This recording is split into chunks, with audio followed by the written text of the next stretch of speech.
कि कर्म प्रधान विश्व रचि राखा, जो जस करे सो तस फल चाखा।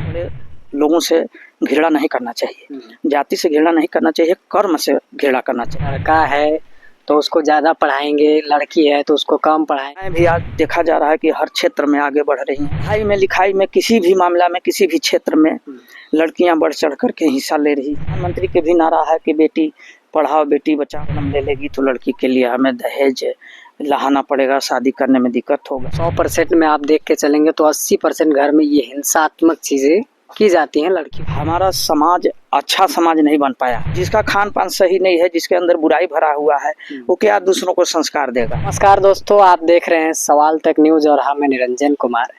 और आज हम मौजूद हैं मेदिनी खान गांव में। ये मेदिनी खान गांव उत्तर प्रदेश के सोनभद्र जिले के दुद्धी ब्लॉक के अंतर्गत आता है। और आज हम इसी गांव में मौजूद हैं और हमारे साथ एक बहुत ही साधारण व्यक्ति मौजूद है। आज इनसे हम कुछ विशेष चीज़ों पे बात करेंगे, सामाजिक बातें और बहुत सी बातें हैं जो हम इनसे जानने का प्रयास करेंगे। तो हमारे साथ जुड़े हुए हैं एक व्यक्ति जो कि बहुत ही साधारण व्यक्ति हैं, बहुत ही सिंपल व्यक्ति हैं, जिनसे हम उनका परिचय पहले जानने का प्रयास करेंगे। तो सबसे पहले अपना परिचय दीजिए। हमारा नाम राजेश पटेल पड़ेगा, ग्राम मेदिनी खाड़, थाना विंडमगंज, ब्लॉक दूधी, तहसील दूधी, सोनभद्र के रहने वाले एक छोटा सा गांव के रहने वाला एक आम व्यक्ति हूँ मैं। तो आपसे मेरा पहला सवाल है कि आपके समाज में जातिवाद को लेकर काफी ज्यादा जो है वर्चस्व है या फिर ज्यादा उसका दबदबा होता है, या इसके वजह से लोग जो है लड़ाई झगड़े करते हैं, या तमाम चीज जो है जातिवाद को लेकर करते हैं, कोई ऊंचा कोई नीचा, इस तरीके की बातें जो है समाज में आज मौजूद है। इसको आप किस तरीके से देखते हैं और क्या कहना चाहेंगे समाज को? समाज को यह हम कहना चाहेंगे कि जो जाति पाति का जो भेदभाव है, जो ऊंच नीच का भेदभाव है, छोटा बड़ा का भेदभाव है, यह भेदभाव नहीं होना चाहिए। ये भेदभाव बिल्कुल गलत है, क्योंकि भगवान जिनको बनाया है, ईश्वर ने बनाया, केवल इंसान बनाया है, केवल मानव बनाया है। इसमें किसी प्रकार का धर्म और किसी प्रकार का जाति मजहब का बात होना ही नहीं चाहिए। जो लोग ऐसा करते हैं उनको वो ना समझ हैं, वो या तो उनके अंदर अभी यह समझदारी नहीं है, उनके अंदर यह ज्ञान नहीं है। अज्ञान के वजह से जो है छोटा बड़ा जाति पाति का भेदभाव रखते हैं। तो यह समाज में एक बहुत बड़ा रूढ़िवाद भी है। अब जहाँ तक बात रहा कि छोटे बड़े की बात है, तो कि कर्म प्रधान विश्व रचि राखा, जो जस करे सो तस फल चाखा। छोटे बड़े लोगों से घृणा नहीं करना चाहिए, जाति से घृणा नहीं करना चाहिए, कर्म से घृणा करना चाहिए, क्योंकि कर्म ही सबसे बड़ा, कर्म को ही माना गया है, सबसे सर्वश्रेष्ठ कर्म है। इसीलिए कहा गया है कि कर्म प्रधान विश्व रचि राखा, जो जस करे सो तस फल चाखा। तो जैसा जो करता है कर्म के अनुसार, उसको उस हिसाब से आदमी समझता है, कर्म के हिसाब से। और यहाँ जो जाति पाति बनाया गया है, जैसे लोग कहते हैं कि ये फलाने जाति चिलाने जाति, तो अपना जैसा कर्म करने लगे, जैसा काम किए, उसके हिसाब से एक अपना जो है अपनी सुविधा के अनुसार, सुविधा के लिए यह बनाया गया है जाति पाति। जैसे जो सोने का काम करने लगा सोनार, लोहे का काम करने लगा लोहार, कृषि खेती बाड़ी का जो काम करने लगा वो कोयरी। इस तरह से तमाम प्रकार के जाति पाति जो बनाया गया है, यहाँ सुविधा के लिए बनाया गया है। और कर्म कोई खराब कर्म नहीं है, काम करना अपना जो है खराब नहीं समझना चाहिए। जो काम है उसको अपना काम करना चाहिए। जैसे बड़े बड़े संत शिरोमणि हुए, जैसे रविदास जी बहुत बड़े संत थे, जो आज उनको शिरोमणि संत के नाम से जाना जाता है। तो उन्होंने तो बहुत बड़ा संत होते हुए भी चमड़े का काम उन्होंने करता था, किया उन्होंने। तो ऐसा नहीं कि हम कर्म कर रहे हैं तो हम जो काम कर रहे हैं वो काम हमारा छोटा है। काम कोई छोटा बड़ा नहीं होता है, काम जो है हमारा करना चाहिए। काम करना जो है खराब चीज नहीं है, और इस तरह का भेदभाव समाज में नहीं होना चाहिए। सभी लोगों को एक इंसान ही समझना चाहिए, क्योंकि सबके अंदर एक ही खून है, एक ही हाड़ है, एक ही चाम है।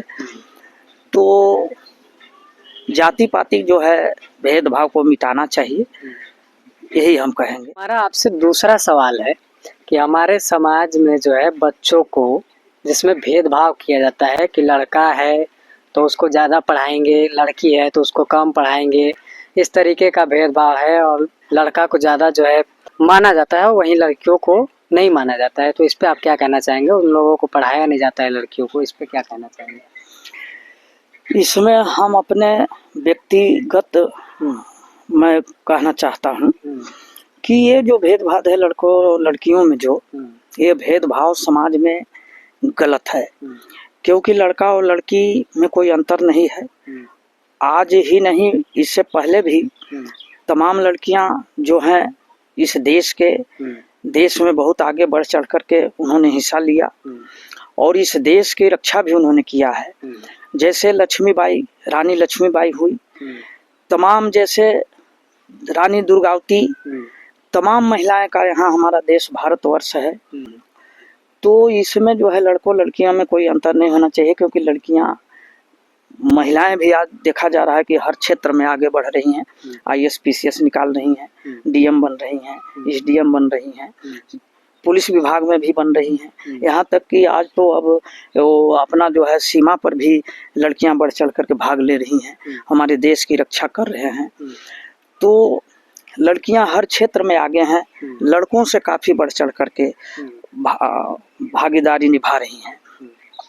तो लड़का और लड़की दोनों को बराबर समझना चाहिए। आज का समाज हमारा यह एक ऐसा समाज बन गया है कि लड़कियों को चाहते हैं कि लड़की जन्म न ले, क्योंकि जब अल्ट्रासाउंड वगैरह कराते हैं, चेकअप कराते हैं, पता चलता है कि लड़की है, तो उसमें जो है गर्भपात करा देते हैं लोग, भ्रूण हत्या कर देते हैं। ये सबसे बड़ा पाप है, जबकि यह बिल्कुल नहीं करना चाहिए। क्योंकि लड़का हो या लड़की हो, तो लड़की अगर जन्म लेगी तो लड़की भी देश की रक्षा करेगी, लड़की भी बढ़ चढ़ करके हिस्सा लेगी, लड़की भी जो है माँ बाप की जो सेवा कर देगी, वह जो है लड़कों क्या करेंगे। पढ़ाई में, लिखाई में, किसी भी मामला में, किसी भी क्षेत्र में लड़कियां बढ़ चढ़ करके हिस्सा ले रही हैं। और हमारा भारत देश ऐसे भी सांस्कृतिक हमारा जो है, ऐसे भी लड़कियों को बहुत ज़्यादा यहाँ पर सम्मान किया गया है। नारी सम्मान जो है, नारी सशक्तिकरण, हाँ, सशक्तिकरण किया जा रहा है आज। तो ऐसे हमारे प्रधानमंत्री के भी नारा है कि बेटी पढ़ाओ बेटी बचाओ। तो हर क्षेत्र में लड़कियां की जब भ्रूण हत्या करा दिया जाता है, तो इस कारण से लड़कियां जो है, लड़कियों की संख्या कम पड़ जा रहा है और लड़कों की संख्या ज़्यादा हो रहा है। तो ऐसी स्थिति में हमारा जो है समाज में लड़कों को जल्दी शादी विवाह में भी दिक्कत होगा, और लड़कियां जो है हर क्षेत्र में लड़कियां जो है किसी तरह से भी, ये जो हमारा जनसंख्या है हमारा जो है लड़कियों के द्वारा ही हो रहा है। तो ऐसा समाज में समझने वाले लोगों के अंदर यह भावना ठीक नहीं है, बिल्कुल नहीं समझना चाहिए भेदभाव। हाँ, एक कारण है जो कि कुछ लोग सोचते हैं कि भाई लड़की अगर जन्म ले लेगी तो लड़की के लिए हमें दहेज लाना पड़ेगा, शादी करने में दिक्कत होगा। जो एक दहेज प्रथा भी है, जो यह समाज का बहुत बड़ा एक बीमारी है समाज में, इसको भी लोगों को दूर करना चाहिए। बिल्कुल जो है दहेज संकल्पित होना चाहिए कि हम किसी से दहेज न लेंगे न देंगे। तो क्योंकि लड़कों लड़कियां में कोई अंतर नहीं है, जैसे लड़के को पोसा जाता है जन्म से लेकर के, पढ़ाई लिखाई से लेकर के, उसी तरह लड़कियां को भी तो पोसा पाला जाता है, पढ़ाई लिखाई कराया जाता है। तो लड़कों लड़कियों में क्या अंतर है? कोई अंतर नहीं है। इसलिए यह गलत है हमारे समझ से, भेदभाव करना, लड़कों लड़कियों में कोई भेदभाव नहीं करना चाहिए। अच्छा, हमारा फिर आपसे अगला सवाल है घरेलू हिंसा को लेकर। हमारे समाज में घरेलू हिंसा जो है अधिकांश घरों में जो है 100% में आप देख के चलेंगे तो 80% घर में ये हिंसात्मक चीज़ें की जाती हैं लड़कियों के साथ।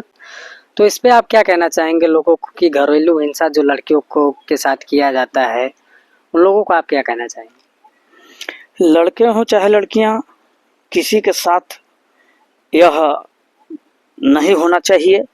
ये जो हो रहा है हिंसा, यह एक मुख्य कारण यह है कि हमारा समाज अच्छा समाज नहीं बन पाया है, हमारे अंदर अच्छा संस्कार नहीं है और हम नशा और तमाम जो है बुराइयों से ग्रसित हो चुके हैं।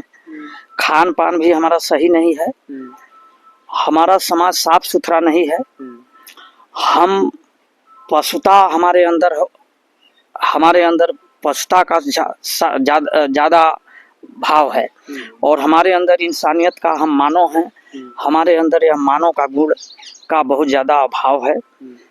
हम लालच में, स्वार्थ में और कई तरह के हमारे अंदर जो एक आदमी का जो होता है एक दूसरे से एक हवस जो होता है, किसी भी चीज़ का हवस होता है, जैसे धन का हवस हो गया, जैसे किसी का लड़कियों के प्रति हवस हो गया, यह एक जो है हमारा खान पान और नशा का और इसका ज़्यादा जो उपयोग हम कर रहे हैं, इससे ज़्यादा हमारा हिंसा बढ़ रहा है। हमारे अंदर समझदारी नहीं है, हमारे अंदर इंसानियत नहीं है। हम पशु का आहार करके, जैसे मांस का आहार हम करते हैं, शराब पीते हैं, यह मानव के लिए बनाया ही नहीं गया है। किसी भी धर्म ग्रंथों में ऐसा लिखा ही नहीं है कि हम जो है मांस का सेवन करें और शराब का सेवन करें, यह कहीं नहीं लिखा, किसी ग्रंथों में नहीं लिखा। तो यह मानव के लिए है ही नहीं बनाया गया। ये हम राक्षस हैं कि मानव हैं, हम यही नहीं समझ पाते हैं। और हम मानव हैं तो हम मनुष्य हैं, तो हमारा कर्तव्य क्या है यह हम नहीं समझ पाते। इसीलिए नहीं समझ पाते कि हमारा उस तरह का समाज नहीं मिल पा रहा है, हमारा उस तरह का संस्कार नहीं मिल पा रहा है। हम अधिकांश शराब पी करके, नशा करके, तमाम जो है गलत संगतों में पड़ करके जुआ खेलना, गंदगी बात को सोचना, सही बात सही जगह अगर हम बैठेंगे, संगत हमारा सही रहेगा तो सही चीज हमको मिलेगा, सीखने को मिलेगा, सुनने को मिलेगा, समझने को मिलेगा। लेकिन जहाँ पर जिसका खान पान सही नहीं है, जिसके अंदर बुराई भरा हुआ है, वो क्या दूसरों को संस्कार देगा? वो तो दूसरे को बुराई ही करेगा। तो संस्कार कोई पढ़ाई लिखाई और धन और दौलत से नहीं होता है कि हम बहुत बड़ा बलवान हो गए और बहुत बड़ा धनवान हो गए और बहुत बड़ा हम बुद्धिमान हो गए, बहुत बड़ा हम ज्ञानी हो गए। तो इससे संस्कार नहीं मिलता, क्योंकि धन और बल से और बुद्धि ज्ञान से तो अभिमान अंदर आ गया, तो हम अभिमान में चूर हो जाते हैं। अभिमान में हम किसी को समझ नहीं पाते, अपने आप को हम किसी से झुकना नहीं चाहते।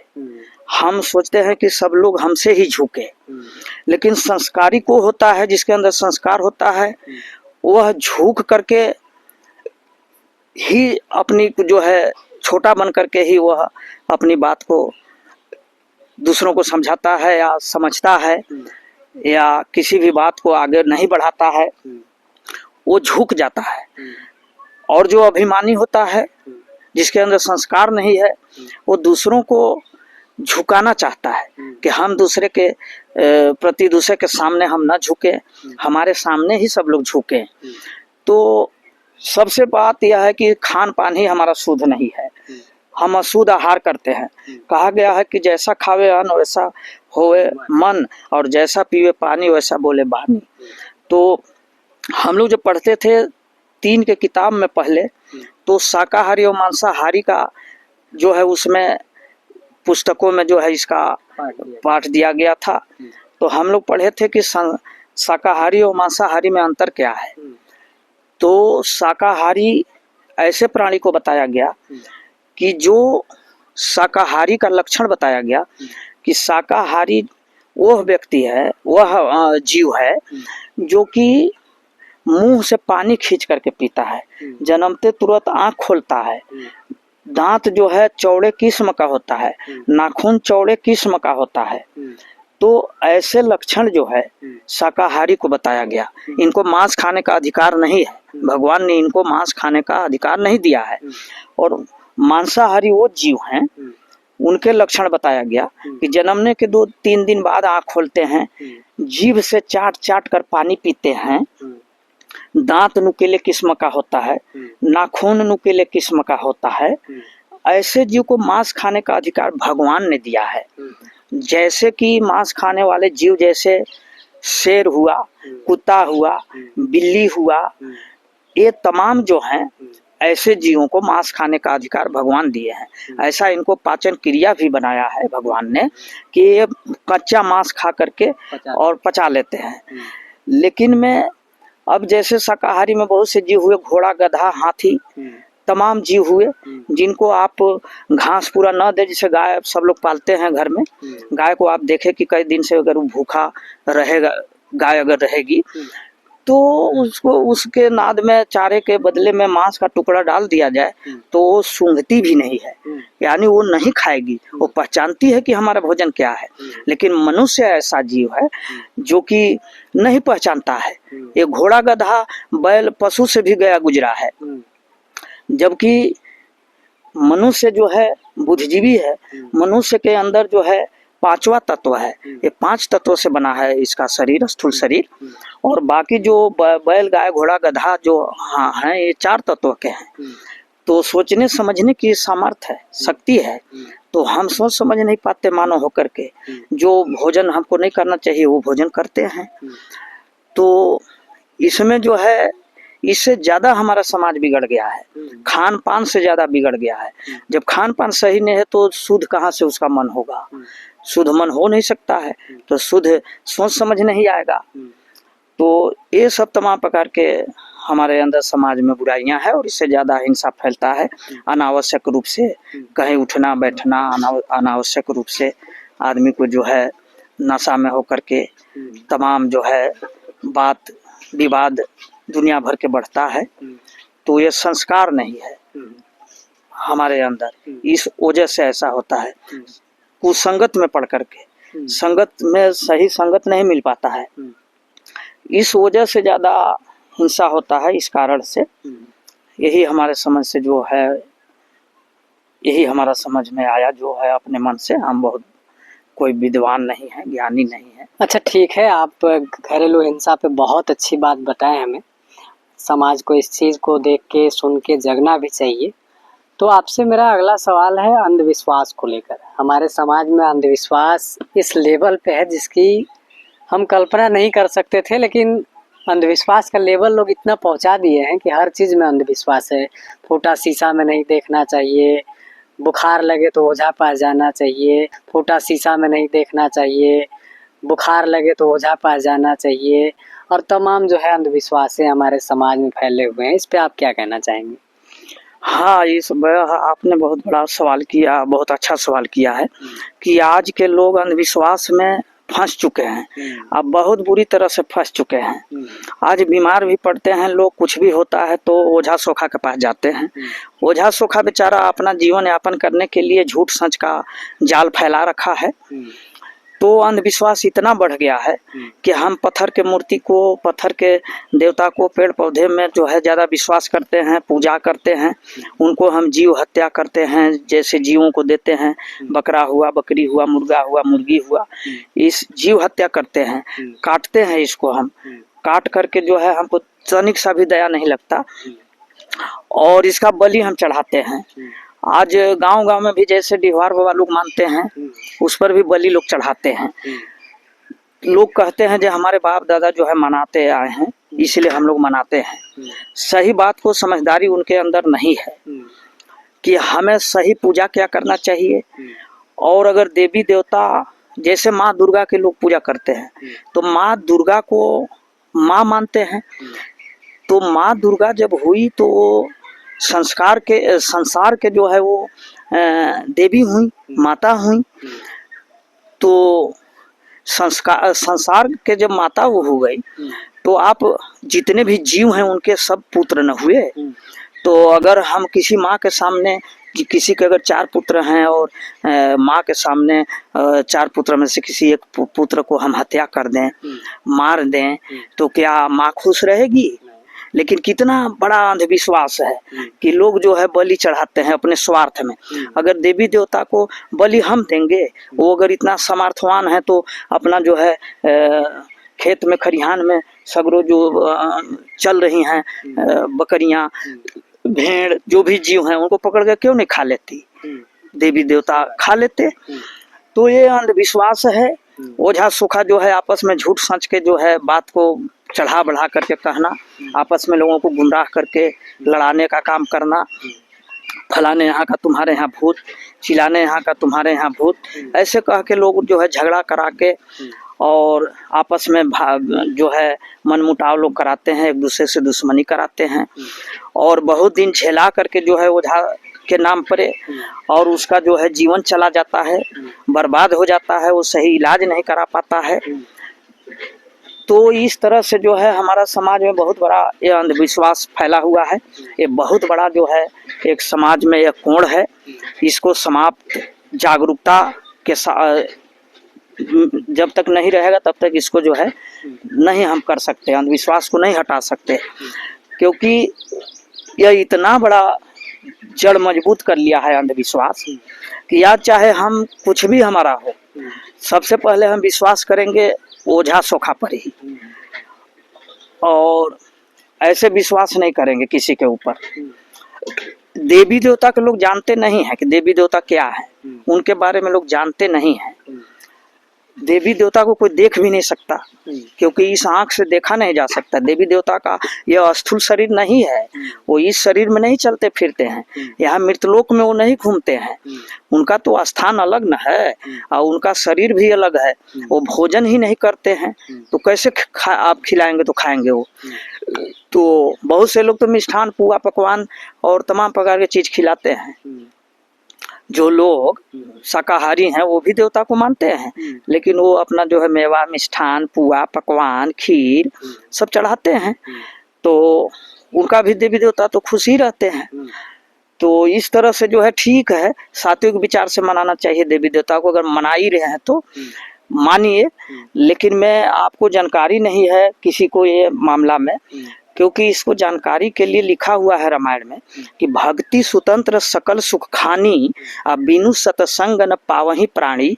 लोग भक्ति करते हैं, अच्छी बात है, करना भी चाहिए, लेकिन लोग जानते नहीं है भक्ति करने, क्योंकि यह मिलता कहाँ है। भक्ति तो लिखा हुआ है रामचरितमानस में, गोस्वामी जी ने लिखा है कि भक्ति जो है स्वतंत्र है, सब कोई कर सकता है। ऐसा नहीं कि कोई ऊंच नीच का भेदभाव है, जाति बिरादरी का भेदभाव है, ऐसा नहीं है, कोई भी कर सकता है भक्ति। भक्ति स्वतंत्र है और सुखों की खान है, लेकिन में प्राणी को कहाँ मिलेगा? लिखा हुआ है सत्संग से मिलता है, बिनु सत्संग न पावही प्राणी। और सत्संग कहाँ मिलेगा? सत्संग तो संत महात्माओं के पास मिलता है।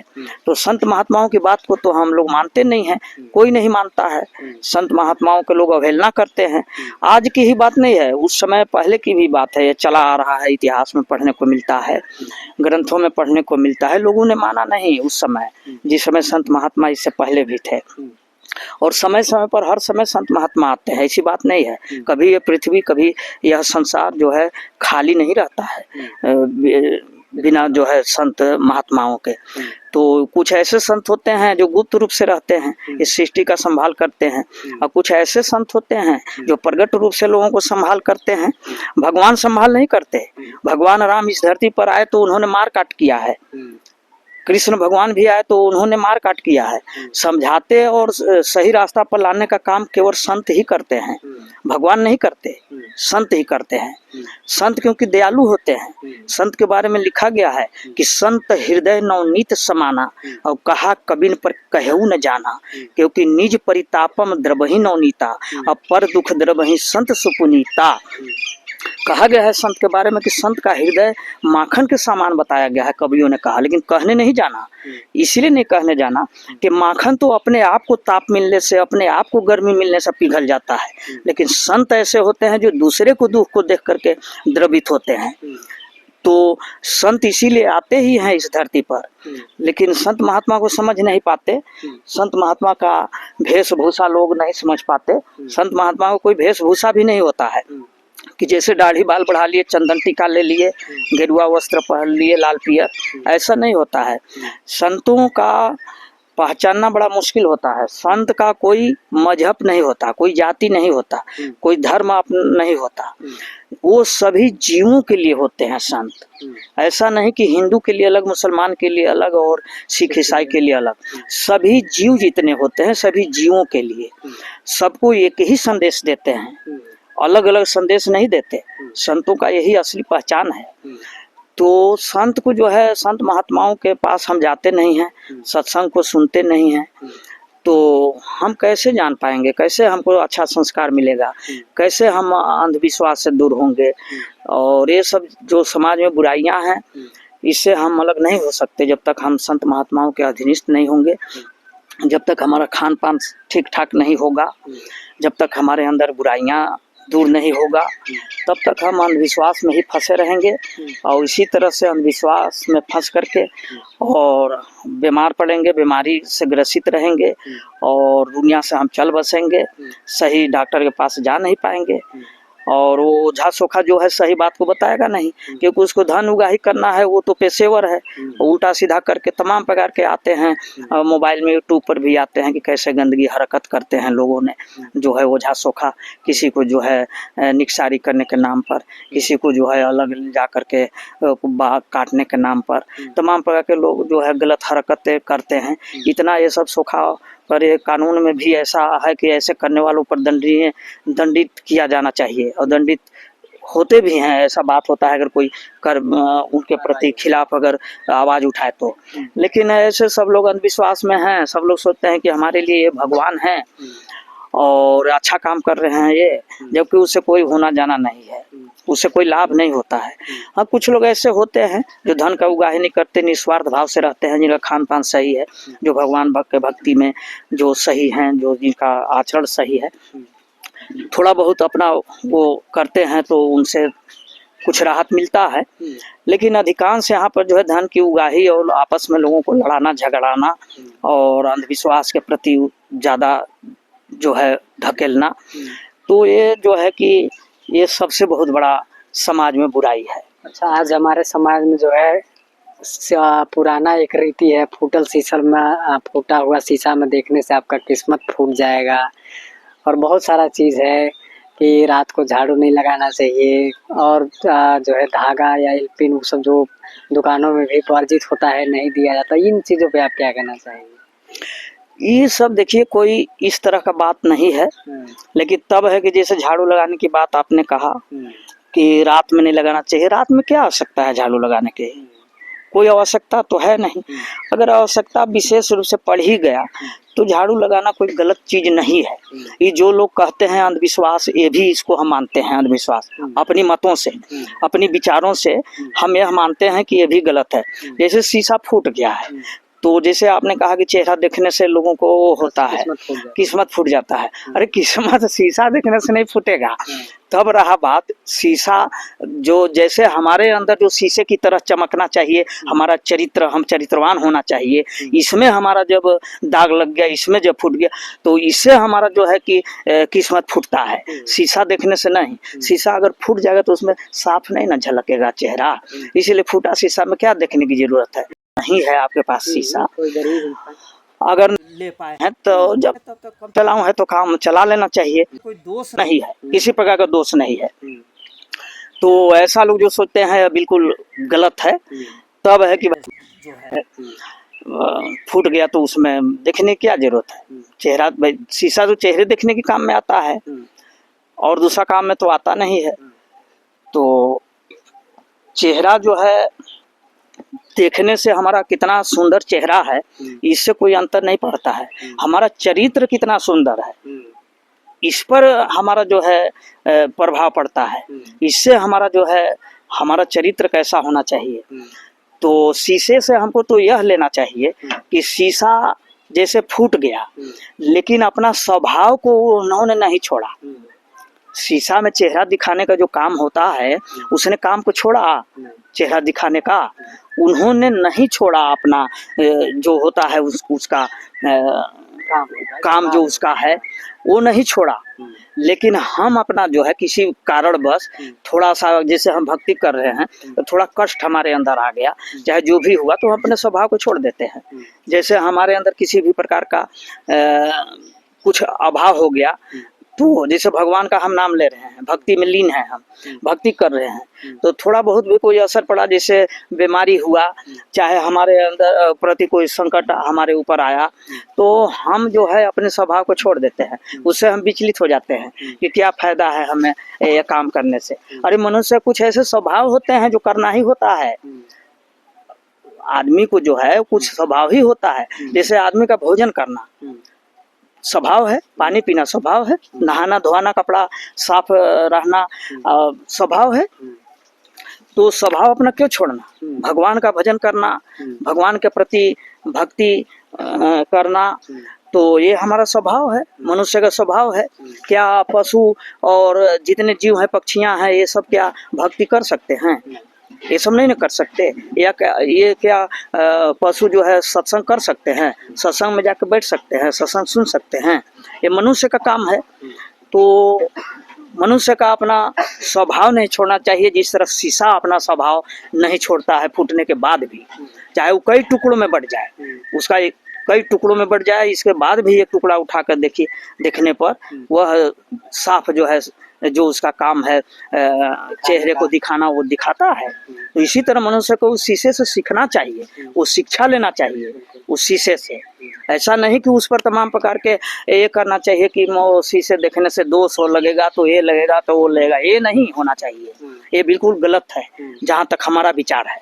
अच्छा, हमारा सवाल आपसे एक चीज़ का और है कि जैसे कि लोग शादी विवाह कराते हैं, उसमें लगन पत्री मिलाते हैं, कुंडली मिलाते हैं, कुंडली में दोष है, फिर 500 रुपया देने के बाद कुंडली ठीक हो जाता है। इस पे आप क्या कहना चाहेंगे? भाई देखिए, जो यहाँ चल रहा है गांव-गांव में, इस पर तो जहाँ तक हमारा मानना है कि हम तो इस पर विश्वास नहीं करते। कुछ ऐसे ज्योतिष होते हैं जो पढ़े लिखे होते हैं, ज्योतिष की पढ़ाई पढ़ते हैं, तो जैसे हमारा पंचांग वगैरह बना है, चाहे तमाम कुछ ऐसे चीजें बने हुए हैं, जैसे हम कैलेंडर वगैरह में जो देखते हैं तो बने हुए हैं, तो ज्योतिषियों द्वारा बनाया गया है, तो अपना उन लोग बनाए हैं। लेकिन जैसे कुछ लोग जानते नहीं हैं, कुछ जिनका खान पान सही नहीं है, जिनका आचरण सही नहीं है, जिनका धर्म सही नहीं है, वो जो संदेश देते हैं और जो उल्टा सीधा ये बातें बताते हैं, तो इसको तो हम समझते हैं कि एक लोक धंधा ये इस तरह का है, और अपना धन उगाही का काम करते हैं, और इससे कोई लाभ नहीं है, क्योंकि ये बहुत समझदार नहीं होते हैं, इनके अंदर बहुत समझदारी नहीं है। ये उल्टा सीधा झूठे लोगों को जो है, पहले अपने को अंदर जो है अपना सुधार करना चाहिए कि हमारा खान पान सही होना चाहिए, हमारा बोल चाल सही होना चाहिए, दूसरे के प्रति हम क्या ज्ञान दे सकते हैं, हमारे अंदर क्या ज्ञान है, हम धर्म के बारे में कैसे प्रचार कर सकते हैं, और असली धर्म क्या है। अभी तो लोग धर्म नहीं जानते हैं कि असली धर्म क्या है। यही लोग जानते हैं कि हमारा धर्म, हम हिंदू हैं तो हमारा हिंदू धर्म है, जो मुस्लिम है तो हमारा मुस्लिम धर्म है, हम सिख हैं तो सिख धर्म है, ईसाई धर्म है, यही लोग मानते हैं, इसी को लोग धर्म मानते हैं। धर्म लोग जो है समझ ही नहीं पाते कि धर्म क्या है। असली धर्म जो है मानव धर्म है, जिसके अंदर मानवता नहीं है, वह चाहे किसी प्रकार उसके अंदर जब मानवता नहीं है, जिसके अंदर दया नहीं है, जिसके अंदर शालीनता नहीं है, वह व्यक्ति कभी धार्मिक हो ही नहीं सकता है। धर्म का मतलब धारण करना, धर्म का मतलब धारण करना होता है। ऐसा नहीं कि हम धर्म हिंदू धर्म है, हिंदू क्या धर्म है, कोई धर्म नहीं है, सभी हिंदू मुसलमान सिख ईसाई कोई है ही नहीं, यहाँ कोई नहीं है, ये सब मजहब है, ये सब कई पंथ हैं। तो असली धर्म के बारे में कोई नहीं जानता। हाँ, असली धर्म क्या है इसके बारे में लोग नहीं जान पाते, इसीलिए जो है धर्म के ठेकेदार लोग कुछ लोग बनते हैं। हम तो देखते हैं कि अब तो हमारे पास कोई उस तरह का नहीं है, हमारे पास जो है उस तरह का कोई टीवी चैनल वगैरह नहीं है जिससे हम देखें। लेकिन पहले हम देखते थे कि लोगों में बड़े बड़े धर्म गुरु जो होते हैं वो सब आपस में, और बड़े बड़े धर्मगुरु आचार्य जो होते थे आपस में डिबेट करते थे और लड़ते थे, और सही धर्म के बारे में लोगों को हम देखते थे बड़ी ध्यान से, तो हमको समझ में नहीं आता था कि क्या बात कर रहे हैं इन लोग, धर्म क्या होता है। जैसे लोगों ने इस पर हम डिबेट लोगों से सुना, लोग कहते थे कि जो है रामायण में जैसे है, लोगों ने इसका बहुत बुराई करते हैं लोग कि जो है शूद्र ढोल गंवार शूद्र पशु नारी। हम भाई पढ़े लिखे नहीं है, कम है, इस वजह से नहीं जान पाते हैं बहुत ज़्यादा। ऐसे कुछ है कि जो है ढोल गंवार शूद्र पशु नारी, ये सब ये सकल ताड़ना के अधिकारी, इसमें खूब डिबेट होता था। हम बहुत सुनते थे, देखते थे, हम क्या लोगों के है इतने बड़े बड़े धर्माचार्य हैं, धर्म गुरु हैं, फिर भी इसको सही से डिबेट नहीं कर पाते, इसका सही अर्थ लोग नहीं, तमाम लोग अपने अपने मत से। लेकिन जो लिखा हुआ है इसको समझने के लिए लोगों के अंदर किसी के पास समझदारी है नहीं। अरे भाई किताब में क्या लिखा है हम अपने मर्जी से, अपनी बुद्धि से, अपनी दिमागी कसरती से नहीं समझ पाएंगे। इसको समझाने वाला कोई सच्चा जो समझदार होगा समझाएगा तब ना हम समझेंगे। ढोल किसको कहा जाता है, शूद्र कौन है, पशु नारी कौन है, ये सब समझने की चीज होता है। शूद्र माने क्या होता है, पहले इसी का अर्थ लोग नहीं समझ पाते हैं। शूद्र जैसे क्षुद्र एक होता है, तो लोग क्षुद्र कुछ समझते हैं कि अरे ये तो बहुत ही निष्क्रिय है, ये बहुत छोटा है। क्षुद्र जो शब्द है वह शब्द है, शूद्र जो होता है एक अलग शब्द है। शूद्र माने शूद्र सब कोई हो सकता है। शूद्र ऐसा नहीं है, जितने भी हैं बड़े बड़े मुख्यमंत्री हो गए, प्रधानमंत्री हो गए, डीएम हो गए, ब्राह्मण हो गए, क्षत्रिय हो गए, वैश्य हो गए, सब शूद्र ही हैं। शूद्र माने अपना काम करना, कोई भी जो काम करता है वह शूद्र हुआ। जैसे हम मनुष्य हैं, अभी हम चल रहे हैं, हमारा पैर को जो शूद्र लोग कहते हैं, यह जो हमारा पैर है ये हमारा भार लेकर के चल रहा है, ये काम कर रहा है। तो जो भी काम हो जिसका, वो काम करना ही होता है। शूद्र का मतलब होता है। और ढोल का मतलब होता है, ढोल अगर खूब पीट देंगे इसे इसे तो अच्छा लगेगा पीटने से। उसके बारे में आदमी को जानना चाहिए, कैसे बजाएंगे, कितना अच्छा से बजाने लेंगे तो लोग कहेगा और बजाओ, और वैसे कोई ढप ढप पीटने लगेगा तो कहेगा अरे क्या कर रहे हो यार, हटाओ हटाओ, बंद करो बंद करो, कहता है लोग ना। तो समझने की चीज है ये, समझना चाहिए कि हम जो है किसको ढोल कहा गया, किसको शूद्र कहा गया, और किसको जो है नारी हुआ। नारी के बारे में हमको समझना चाहिए, नारी क्या है। नारी जो है, लोग यहाँ अर्थ गलत समझ लेते हैं कि नारी को लोग कहते हैं प्रताड़ित करना हुआ, ताड़ना का मतलब प्रताड़ित करना हुआ। ताड़ना का मतलब होता है समझना, उसके बारे में जानना, ये होता है ताड़ना के मतलब। और वैसे भी अध्यात्म से अलग होता है चीज। जैसे हम बैठे हुए हैं, जैसे ढोल का मतलब हुआ कि पेट का हमको जो है ढोल कहा गया। इसमें अगर बहुत ज्यादा हम भर लेंगे, ठूस लेंगे, तो अगर हम किसी अध्यात्म पर बैठ रहे हैं, ध्यान पर बैठ रहे हों, चाहे किसी भी पूजा पाठ करें, तो क्या हम सही ढंग से बैठ सकते हैं? नहीं बैठ पाएंगे। जैसे शूद्र कहा गया, जैसे पैर हमारा हो गया, तो पैर जैसे हमारा जब हुआ तो पैर सब हम जब पलथिया मार के बैठेंगे एक लगातार जो है कुछ समय के लिए ध्यान पर या भगवान का नाम लेने में, तो हम जो है जब बैठते हैं तो क्या हमारा ये दर्द करता है कि नहीं? पैर करता है। तो इसको दर्द होने दीजिए, इसमें अभ्यास कीजिए, साहस कीजिए। ये तो कई तरह के अध्यात्म का एक अलग है। और ऐसे भी आपको ज्ञान जो है ऐसे भौतिकवाद से भी अगर समझना है तो ऐसे है। अब इसका गलत उल्टा सीधा लगा कर लोग जो है बड़े बड़े ज्ञानी जो अपने आप को हैं विद्वान हैं, हम तो भाई देखिए ज्ञानी विद्वान नहीं हैं, एक आम साधारण छोटा सा एक गाँव के रहने वाले व्यक्ति हैं। हम बहुत जो है वेद पुराण के भी ज्ञाता नहीं है, न पढ़े लिखे हैं, और न हम कोई रामायण जानते हैं, न कुछ नहीं जानते। लेकिन इतना जरूर है मालिक की दया और मालिक की कृपा से कि थोड़ा बहुत समझने की शक्ति देते हैं। तो अपनी बुद्धि विचार से जो भी हम बात को कह रहे हैं वो बहुत बड़ा गलत हमारे समझ से भाई अब हम तो नहीं कर सकते।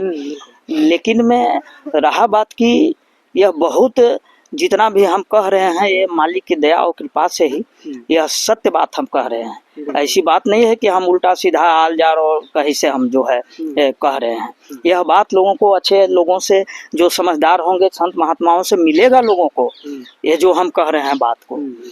तो इसमें जो है यही तमाम प्रकार के भक्ति भाव का जो बात है, इसमें लोगों को ज़्यादा भेदभाव नहीं करना चाहिए और यही हम कहेंगे। तो आपसे हमारा अगला सवाल है पर्यावरण प्रदूषण को लेकर। हमारे देश में पर्यावरण प्रदूषण एकदम हाई मात्रा में बढ़ते जा रहा है। कहीं पेड़ की वजह से, जहाँ पे पेड़ लोग काट दे रहे हैं, लगा कुछ भी नहीं रहे हैं, काट खूब ज़्यादा रहे हैं। और कहीं पे जो है जल प्रदूषण हो रहा है, कहीं पे वायु प्रदूषण हो रहा है, पटाखा लोग खूब फोड़ रहे हैं या फिर गंदगी फैला रहे हैं, जिससे वायु प्रदूषण भी हो रहा है। और ध्वनि प्रदूषण भी, लोग एंजॉय के चक्कर में ध्वनि प्रदूषण भी कर रहे हैं। तो इस पे आप क्या कहना चाहेंगे? जो प्रदूषण हमारा है, इस पर हम यही कहना चाहेंगे कि जैसे पेड़ की कटान, तो यह सही बात आपने कहा कि पेड़ की कटान अधिक चल रहा है। पेड़ लोग लगाना नहीं चाह रहे हैं। सरकारी योजनाएं आती भी हैं, गांव-गांव में पेड़ लगाने के लिए पेड़ बांटा भी जाता है, लेकिन में उस पेड़ को लोग सुरक्षित नहीं रख पाते, देखभाल नहीं कर पाते, बचा नहीं पाते हैं। तो पेड़ से हमें क्या लाभ है, पेड़ कटाने से क्या हमारा हानि हो रहा है, इसको लोग नहीं समझ पा रहे हैं। हमें पेड़ से ही जो है ऑक्सीजन मिलता है। पेड़ जो है कार्बन डाइऑक्साइड लेती है और ऑक्सीजन छोड़ती है। तो हमें जो पर्यावरण मिल रहा है, जो शुद्ध पर्यावरण मिल रहा है, यह शुद्ध जो हवा मिल रहा है, यह बिल्कुल जो है सही बात यह है कि पेड़ों से ही मिल रहा है हमारा। तो पेड़ को कटान नहीं करना चाहिए, पेड़ अधिक से अधिक लोगों को लगाना चाहिए। इसीलिए सरकार की भी योजना यही है कि अपने माँ के नाम से पेड़ लगाओ, अपने नाम से पेड़ लगाओ। इस तरह के कई तरह के योजनाएं उन्होंने शुरू किया, सरकार की योजना भी यही रही। तो पेड़ जो है, पेड़ से हमें बहुत बड़ा लाभ मिलता है। बहुत से फर्नीचरें बनते हैं, बहुत से ईंधन के भी काम आते हैं।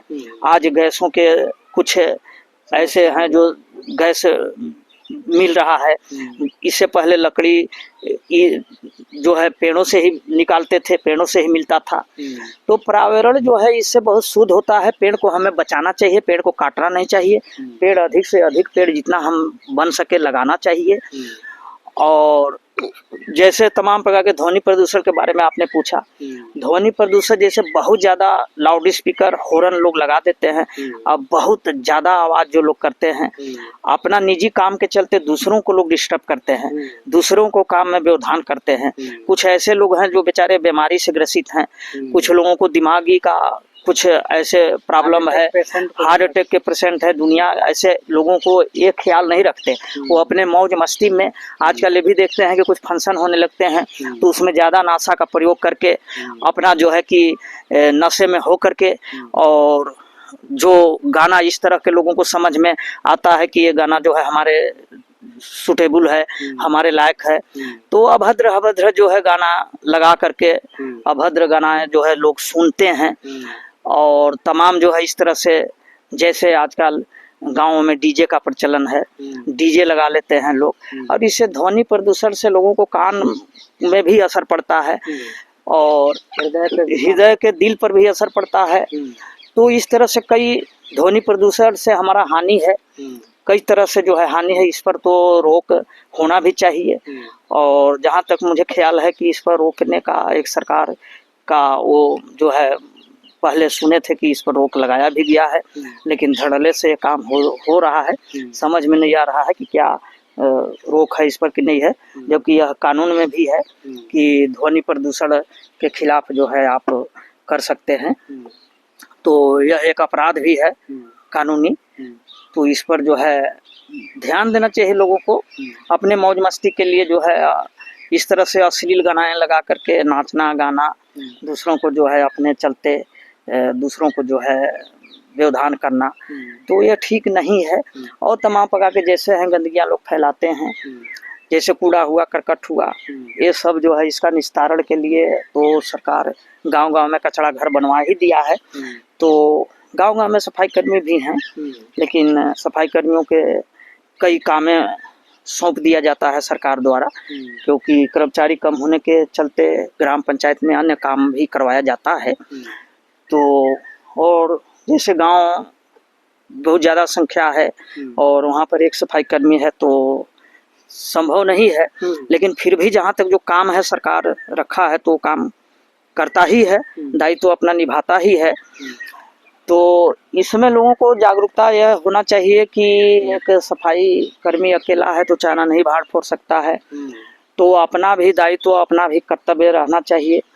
जैसे गांव में घर घर पर जो है कि सरकार द्वारा बोरी टांगने का काम करवाया गया था, तो कुछ जैसे प्लास्टिक हुए, जैसे साग सब्जी जाए कोई सामान लेकर के घर आए, तो उसमें जो है सरकार द्वारा बोरी टंगवाया गया था कि जो प्लास्टिक है इसको जो बाहर फेंक देते हैं उसको न फेंक करके उस बोरी में रखा जाना चाहिए, टांगना चाहिए, उस बोरी में रख दीजिए और फिर बोरी भर जाए तो उसको जो है अपना सबके फोन लगा करके किसी सफाई कर्मी द्वारा या जैसे भी हो जो सुविधा हो गांव में, उस सुविधा से जो है कचरे घर में रखवा दीजिए। अब वो तो एक कचरा घर भी बन गया है, तो इससे बहुत बड़ा बचत हो जाएगा। प्लास्टिक जो होता है जैसे बाहर फेंक दिए हम, तो उससे जो हम पशु रखे हैं, घरेलू दुधारू पशु हुए या जो भी हुए, तो वो जब खाते हैं तो वो बीमारी से ग्रसित हो जाते हैं, रोग हो जाता है, उससे मर जाते हैं, क्योंकि प्लास्टिक गलता सड़ता जल्दी नहीं है। और जो खेतों में हम फेंकते हैं तो खेतों में भी हमारा सड़ता गलता नहीं है, वहाँ पर जो है खेतों में भी हमारा जो है पैदावार की कमी हो जाता है, पैदावार में वो व्यवधान उत्पन्न करता है। जहाँ पर प्लास्टिक है वहाँ पर जो है नहीं होता है। हमारा जो है पानी का स्तर में भी करता है, कई तरह से जो है गड़बड़ियाँ हैं, इसलिए हमें यह ध्यान देना चाहिए कि हमें सही जो है इसका निस्तारण करना चाहिए। इससे यही हम कहेंगे पर्यावरण के बारे में। सवाल है हमारा आपसे कि हमारे देश में आज सबसे ज़्यादा जो है अपराध बढ़ रहा है, मर्डर हो रहा है, हत्या हो रहा है, रेप हो रहा है, बलात्कार हो रहा है, तमाम जो है बुराइयां जो सरकार रोकती है कि ये चीज़ें नहीं होना चाहिए। एक अच्छे देश में ये चीज़ें तो होना ही नहीं चाहिए, कानून है हमारे देश में, लेकिन इसके ऊपर कोई लगाव नहीं है। क्या इसके ऊपर प्रशासन की गलती है या सिस्टम की गलती है या लोगों की गलती है, किसकी गलती है जिसकी वजह से आज अपराध बढ़ रहा है, लूट बढ़ रहा है, हत्या बढ़ रहा है, तमाम जो है जो चीज़ें नहीं होना चाहिए, इंसानियत भूल जा रहा है। इन चीज़ों पे आप क्या कहना चाहेंगे और क्या सीख देना चाहेंगे लोगों को? इस पर हम यह कहना चाहेंगे कि जो अपराध बढ़ रहा है, यह अपराध पर कानून तो खैर है ही है, कानून अपना काम भी कर रही है, लेकिन में कानून अपराधी को जो है कितना ही सजा दे, इससे अपराध कम नहीं हो रहा है, अपराध बढ़ते जा रहा है। तो इस पर तो कुछ कमियां प्रशासन को ज़्यादा नहीं कहा जा सकता, लेकिन कुछ कमियां उनका भी होता ही है, लेकिन मैं चाह कर भी वो जो है अपराध को रोक नहीं पाते हैं। और अपराध इससे नहीं रुक सकता है जब तक अपने अंदर मानवता नहीं आएगा, जब तक अपने अंदर संस्कार अच्छा नहीं आएगा। तो अपराध रोकने के लिए कोई एक जिम्मेदार नहीं हो सकता है, किसी एक पर जिम्मेदारी मढ़ना या देना ठीक नहीं है। हमको अपने आप को भी अपने आप से भी पूछना है और देखना है और अपने अंदर भी झांकना है कि हमारे अंदर क्या कमियां हैं। पहली बात तो हमारे अंदर यह है कि हमारा संगत सही नहीं है, हम कुसंगत में पड़ जा रहे हैं, हम नाशा का सेवन ज़्यादा कर रहे हैं, नाशा का सेवन करने से ज़्यादा अपराधी बढ़ रहे हैं, लोग अपराध कर रहे हैं बहुत ज़्यादा, नशा का सेवन कर रहे हैं, सही इनको संस्कार नहीं दिया जा रहा है। उस तरह का संस्कार मिलता है कोई धन दौलत से नहीं, कोई पढ़ाई लिखाई से नहीं, संस्कार मिलता है संस्कारिक माहौल मिले, संस्कार मिलता है जैसे हम किसी संत महात्मा से जुड़े, किसी संगत से जुड़े, हम सत्संग से जुड़े, सत्संग से ही हमें जो है संस्कार मिलता है। सत्संग में सिखाया जाता है कि नाशा नहीं करना चाहिए, दूसरों की बुराई नहीं करना चाहिए, जीव हत्या पाप है, और तमाम प्रकार की बुराइयों छुड़ाने का काम, जैसे पहले महात्मा बुद्ध ने जो है अंगुलीमाल एक डाकू का उन्होंने छुड़ा दिया बुराई, महात्मा बुद्ध ने जो है अंगुलीमाल जैसा डाकू को, सप्त ऋषि ने जो है ऐसे रत्नाकर डाकू को वाल्मीकि जी बना दिए। तो पहले भी संत महात्माओं ने बहुत बड़े बड़े खूंखारों को, बहुत बड़े बड़े जो बिल्कुल समझते थे कि मैंने वो बिल्कुल ही हत्या पर उतारू थे, हत्या करते थे, लूटपाट का काम जो करते थे बहुत ज़्यादा, जिनके पास जाने में लोगों को डर लगता था, ऐसे लोगों को संत महात्माओं ने ठीक किया है, सही रास्ते पर लाया है। आज भी सत्संग सही, जहाँ सत्संग मिल रहा है, जहाँ पर खान पान सही छुड़ाया जा रहा है कि देखो बच्चा यह बुराई है, इसमें यह खान पान सही नहीं है तुम्हारा, यह जो है इसको नहीं खाना चाहिए, इसको खाना चाहिए, क्या अच्छा है क्या बुरा है, ये सत्संग में सुनाया जाता है। बिनु सत्संग विवेक न होई और राम कृपा बिनु सुलभ न सोई। यह सुलभ नहीं है, ये सरलता से नहीं मिल सकता बिना भगवान के, राम के कृपा के बिना, और बिना सत्संग के हमारा विवेक नहीं हो सकता। और हमारे अंदर जब विवेक नहीं रहेगा तो हम लूटपाट करेंगे, किसी को मर्डर करेंगे, किसी को मारेंगे, कि धन का जो है लोभ में, धन का हमारे ऊपर कपार पर सवार है, किसी भी तरह का लालच हमारे अंदर है, सोचने समझने की सामर्थ्य नहीं है, हम जो है बिल्कुल यह समझदारी नहीं है कि अच्छा क्या है बुरा क्या है, हम किसी को मारेंगे तो उसको चोट लगेगा, दुख पहुंचेगा कि नहीं, इसका हमारे ऊपर क्या असर पड़ेगा, क्योंकि हम मनुष्य शरीर मिला है, हमको मानव शरीर जो मिला है बड़े भाग से मिला है। इसके लिए देवता लोग भी तरसते हैं, क्योंकि ऐसा ग्रंथों में लिखा हुआ है, ग्रंथों में हमने सुना है, बहुत से ग्रंथ तो पढ़ा नहीं है, बहुत हमारे अंदर ज्ञान नहीं है ग्रंथों का, लेकिन एक रामचरितमानस में हमने सुना है लोगों को पढ़ते हुए, और थोड़ा बहुत पढ़े भी हैं। उसमें लिखा हुआ है कि बड़े भाग मानुष तन पावा, असुर दुर्लभ सद ग्रंथ गावा। उसमें लिखा हुआ है कि ऐसा ग्रंथों में लिखा हुआ है कि ये सूर माने देवता बताया गया है कि देवता लोग मनुष्य शरीर को पाने के लिए तरसते हैं। आखिर क्या कारण है? देवताओं का तो पूजा मनुष्य करते हैं, और मनुष्य का शरीर तो 5 तत्वों से बना है और स्थूल शरीर है, और देवताओं का लिंग शरीर है, और उनका जो है न भोजन तो है नहीं, उनका जो है भोजन भी नहीं करते हैं, टट्टी पेशाब काम धंधा भी नहीं करना पड़ता है। तो आखिर में क्यों तरसते हैं, इस पर विचार लोगों ने नहीं करता है। कोई भी ग्रंथ को पढ़ने के लिए तो पढ़ लेता है, लेकिन इस पर विचार नहीं करता कि आखिर जिस देवी देवता को हम पूजा कर रहे हैं वही देवी देवता तरस रहे हैं मनुष्य शरीर पाने के लिए। आखिर ऐसा कारण क्या है, इसको लोगों को समझना चाहिए।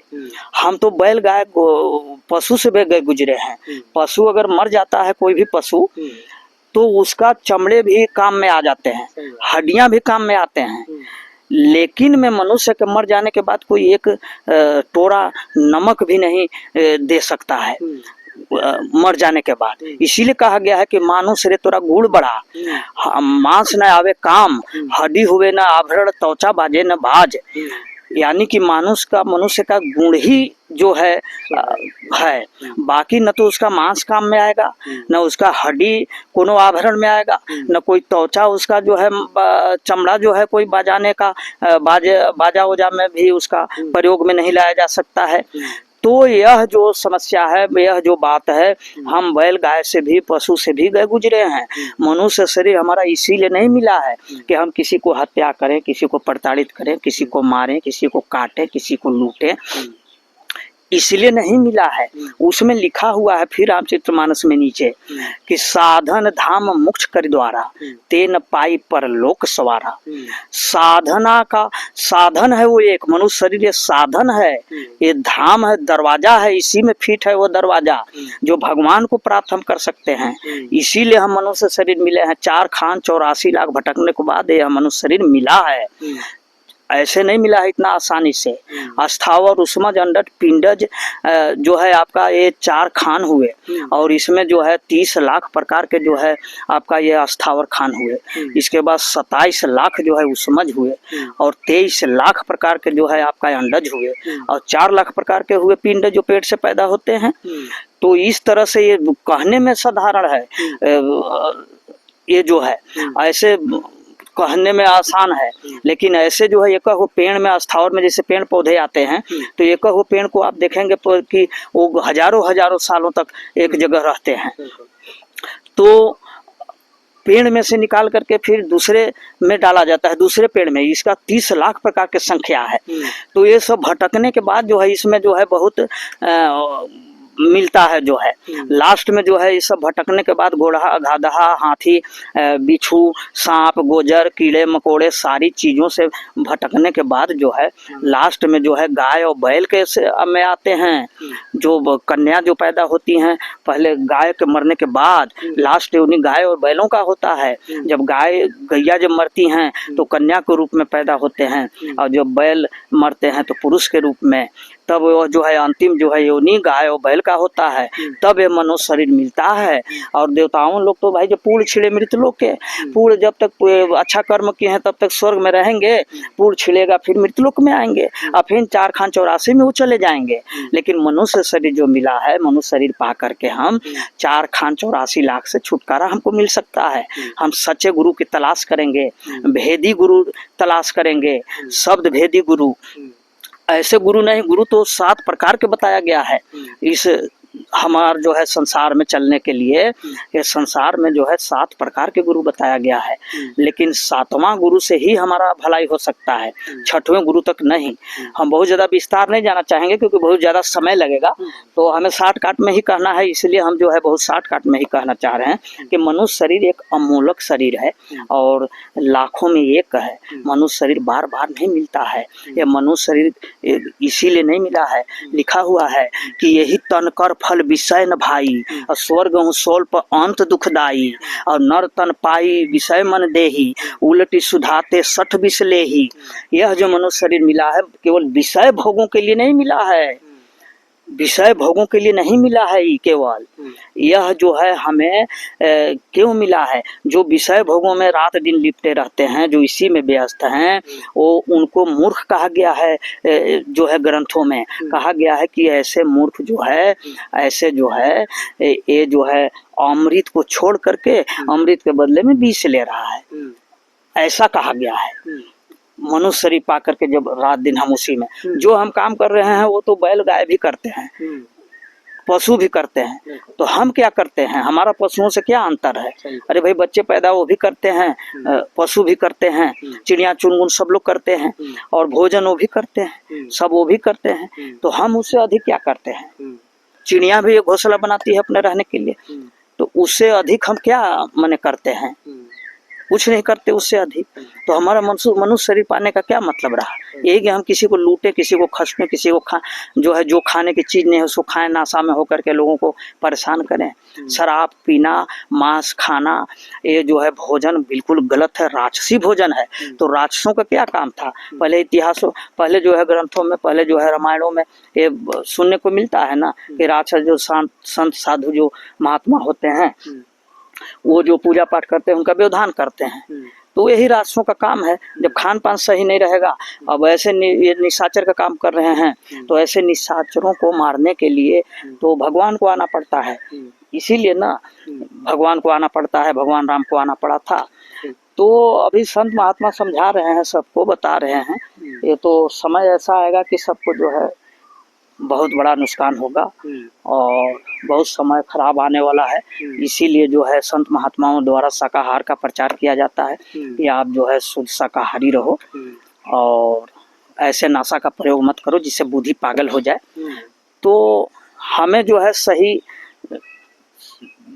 जो है सत्संग की ज़रूरत है, संत महात्माओं की ज़रूरत है, और सही हमारे अंदर जब आचरण नहीं, संस्कार नहीं, तो हम इससे अलग नहीं जा सकते। इससे जो है जो मार काट है, जो हिंसा है, इससे हम दूर नहीं रह सकते। आज इतना हैवानियत हो गया है, लोगों को सुनने में मिलता है, लोग पहचान नहीं कर रहे हैं, पशु से भेगे गुजरे हैं। इनका ये ऐसा आचरण है, ऐसा इनको माहौल बना, ऐसा इनको माहौल मिला, अच्छा कहीं माहौल मिला नहीं, अच्छे संस्कार मिला नहीं, इस कारण से ऐसा है। इसलिए खान पान से ही रखना चाहिए, संतों के अधीनस्थ रहना चाहिए, तब जाकर के यह अपराध घटेगा, ऐसे नहीं घटने वाला है। बिल्कुल, बहुत अच्छी बात बताए हैं आप। अब हम आपसे अगला सवाल जानने का प्रयास करेंगे। अब हमारा अगला सवाल है आपसे कि समाज में अधिकांश गांव क्षेत्र में और शहरों में भी कुछ कुछ ऐसा है कि भाई भाई में जो लड़ाई है वो बहुत ज़्यादा भड़क जाता है। जब बचपन में होते हैं तब उनका लड़ाई नहीं होता है, लेकिन एक समय के बाद उनका लड़ाई शुरू हो जाता है, एक दूसरे से कट्टरता का भावना रखते हैं, एकदम लगता है कि पता नहीं कितने सालों पुरानी दुश्मनी हो। तो इस पे आप क्या कहना चाहेंगे? इसमें यही कहना चाहेंगे कि संतोष नहीं है लोगों के अंदर और लालच है, और हम इससे पहले बताए कि संस्कार ही सब कुछ है। जैसे हम रामचरितमानस में पढ़ते हैं कि राम कैसे थे, उनका आचरण क्या था। हम राम की पूजा करते हैं लेकिन राम के बारे में जानते नहीं हैं कि राम जीवन में अपना जो है उतार नहीं पाते हैं। तो भरत कैसे थे, कितना उनके अंदर त्याग था। वो चाहते तो आराम से जो है राजा तो बन जाते, लेकिन उनको जंगल में जो है मनाने जाने की क्या जरूरत पड़ता। और उन्होंने आया जो है और खड़ाव लेकर के आया, और उन्होंने सिंहासन में बैठने की तो बात ही छोड़ दिया जाए। भगवान राम जब धरती पर ऊपर सोते थे तो उससे वो नीचे जो है सोते थे, धरती से भी नीचे सोते थे। तो ऐसा जो है भरत हुए। और रामायण से भी हमें यह सीखने को मिलता है कि जैसे बाली और सुग्रीव भी तो भाइये थे, लेकिन उनके अंदर कैसा आ गया था कट्टरता, और कैसे एक दूसरे के प्रति उनके अंदर आ गया था भाव, जो एक दूसरे के प्राण के दुश्मन बने हुए थे। तो इसमें हमें भी समझने की जरूरत है। और हम बताए थे इससे पहले कि एक हवस होता है किसी भी चीज का, चाहे धन का होता है चाहे किसी भी चीज का, उसमें आदमी पागल हो जाता है। लालच में जो है सबसे बड़ा पाप लालच होता है। जैसे किसी ने पूछा कि भाई सबसे जो है पाप का बाप कौन है, किसी आदमी से कुछ ने पूछा, बहुत पढ़ा लिखा आदमी से, कहा कि भाई आप तो बहुत पढ़े लिखे हैं। तो कहा जो हाँ हम तो सब कुछ पढ़ लिख लिए। तो उस लड़के से पूछा गया जो बहुत पढ़ा लिखा था कि भाई हमारा कोई बाकी ही नहीं रह गया है कोई चीज, सारी दुनिया की चीज हम पढ़ लिए हैं। तो उससे पूछा गया कि भाई आखिर में पाप जो है पाप का बाप कौन है। तो वो लड़का नहीं बता पाया कि पाप का बाप क्या है, खोजने के लिए चला। हालांकि इसका जो है लंबा कहानी है, उस पर हम नहीं जाते। शॉर्टकट में थोड़ा सा हम यही कहना चाहेंगे कि लोगों के अंदर संतोष नहीं है और लालच बहुत ज्यादा है, और इस तरह से जो है अपना पराया का जो भेदभाव है, इसके चलते जो है लोगों के अंदर यह भाव इस तरह का पैदा है। इसके कारण से जो है इस तरह से ज्यादा लोगों में पड़ता नहीं है, एक दूसरे के जो है लोग देखना नहीं। जैसे बचपन में उन लोगों का लड़ाई नहीं होता और इसके बाद बचपन में नादान होते हैं, भेदभाव नहीं रहता है, धन का लालच नहीं रहता, अपना पराया का भाव नहीं रहता है। इस वजह से धीरे धीरे जैसे आगे बढ़ते रहते हैं, फिर शादी ब्याह होने के बाद कुछ ऐसे पत्नियां आ जाती हैं, लड़कियां आ जाती हैं घर में, जो कि सही संस्कार नहीं मिला तो वो अपना पराया का भेदभाव रखते हैं, और अपना भेदभाव पराया का रखने के कारण ही जो है आपस में नहीं चल पाता है। वो चाहेंगी तो स्वर्ग बना सकती हैं, घर की नारियां को कहा गया है नारियों के बारे में, को चाहे तो स्वर्ग बना सकते हैं और नहीं तो चाहेंगे तो वो तो पूरा नर्क बना देंगे। तो कुछ ये भी कारण होते हैं। तो तमाम प्रकार की इस तरह है जो कि अब हम ज़्यादा समय का लें। बिल्कुल बिल्कुल, बहुत अच्छी बात आप बताए हैं कि लड़ाई झगड़ा जो है स्वार्थ के वजह से होता है।